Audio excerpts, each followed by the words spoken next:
जय श्री राम दोस्तों। एक बहुत ही इम्पोर्टेंट सवाल मेरे पास आया है जो आप सबकी ज़िंदगी से जुड़ा हुआ सवाल है। अधिकांश लोगों का सवाल भी यही होगा। दोस्तों सवाल यह है, मेरे पास सवाल आया, आचार्य जी हम बहुत से धार्मिक कार्य करते हैं, धर्म अनुष्ठान करते हैं, जप तप दान पुण्य इत्यादि करते हैं, लेकिन उसका फल हमें प्राप्त नहीं हो रहा है। पता नहीं क्या है। हमें मन में बहुत संशय है, बहुत शंका है, क्या सही कर रहे हैं क्या नहीं कर रहे हैं, फल हमें कब प्राप्त होगा, फल प्राप्त ही नहीं हो रहा है हम जब तक अनुष्ठान हमने कर दिए हैं।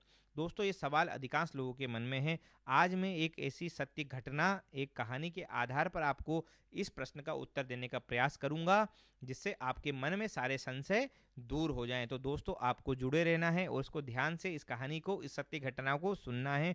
और हाँ दोस्तों, अगर आपने चैनल सब्सक्राइब नहीं किया है, प्लीज़ आपसे रिक्वेस्ट है कि आप सब्सक्राइब चैनल को कर दें और अपने मित्र सगे संबंधी, अपने फ्रेंड सर्कल में इस वीडियो को जरूर आप प्रसारित कीजिए, फॉरवर्ड कीजिए। तो दोस्तों कहानी है सुदामा जी की।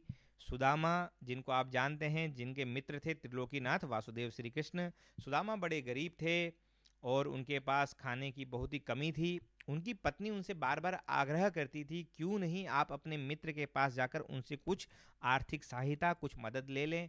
वो बड़े सकुचाते थे कि नहीं, मैं नहीं जाऊंगा, वो पहचानेंगे नहीं पहचानेंगे, क्योंकि वो बाल सखा थे और अब बहुत उम्र बीत गई है, अब जाना चाहिए नहीं जाना चाहिए।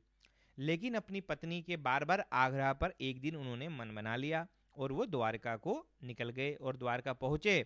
द्वार में क्या हुआ आप सब जानते हैं, आपने भजन सुना होगा, अरे द्वार पालो कन्हैया से कह दो, दर पे तुम्हारे सुदामा खड़ा है। बड़ा ही रसिक भजन है, बड़ा आनंद आता है इस भजन को सुनने पर। तो दोस्तों वो द्वारका गए और वहाँ पर क्या हुआ आप सब जानते हैं। स्वयं त्रिलोकीनाथ भगवान वासुदेव श्री कृष्ण द्वार पर आए, उनका बड़ा मान सम्मान किया, घर भवन कक्ष में ले गए, उनका बड़ा से सत्कार किया, भोजन इत्यादि उनको कराया, सब उनका अच्छे से खातिरदारी हुई। और जब वह उनको विदा किया, जब वो चले गए, उनको कुछ नहीं दिया। वो जाते जाते रास्ते में जो सुदामा थे वो यही सोच रहे थे कि सम्मान किया, सब कुछ अच्छा हुआ, लेकिन जानते हुए भी वो त्रिलोकीनाथ है, मेरी स्थिति उन्होंने जानते हुए भी उन्होंने मुझे किसी भी प्रकार की आर्थिक सहायता नहीं करी।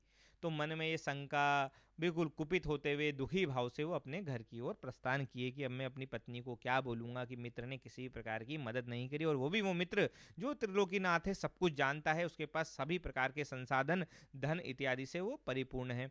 तो जब वो घर पे पहुँचे, जब घर जाती उन्होंने देखा, अरे महल सोने का हो गया है, घर में तरह तरह के रत्न आभूषण आ गए हैं। अब दोस्तों उनके मन का बड़ा, उनको बहुत ही बुरा लगा कि मैंने पूरी यात्रा अपनी खराब कर ली, पूरा समय मैं बड़े दुखी से आया और घर आकर ये आया। अब दोस्तों उसी प्रकार हम भी करते हैं, जो हमारी ये जीवन रूपी यात्रा है हम पूरी खराब कर देते हैं।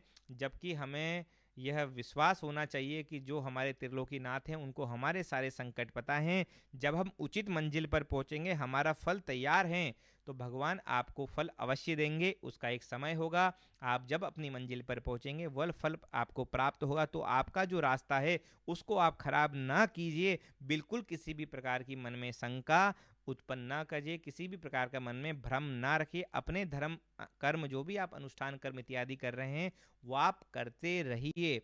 आपका जो फल है वो इकट्ठा हो रहा है, आपको उचित समय पर वो प्राप्त हो जाएगा। नहीं तो आप अपने रास्ते पर दुखी दुखी दुखी रहेंगे और अंत में जब आपको प्राप्त होगा, आपके पास आनंद करने के लिए समय नहीं होगा। तो संतुष्टि भाव के साथ आपको विश्वास रखना है कि आप एफडी करते जा रहे हैं अपने फलों की। तो आपको सोचना ही है कि आपको फल प्राप्त हो गया, एफडी कर रहे हैं, जब जरूरत होगी तो हम उसको निकाल लेंगे। तो पूरे मस्ती के भाव के साथ, आनंद भाव के साथ अपनी जीवन रूपी यात्रा को आप बढ़ते जाइए, आगे बढ़ते जाइए, आपका सदैव कल्याण होगा। दोस्तों अब ये मैंने आपको एक छोटी सी घटना बताई, छोटी सी कहानी बताई, आपको कितनी समझ में आई ये आप मुझे बताइएगा।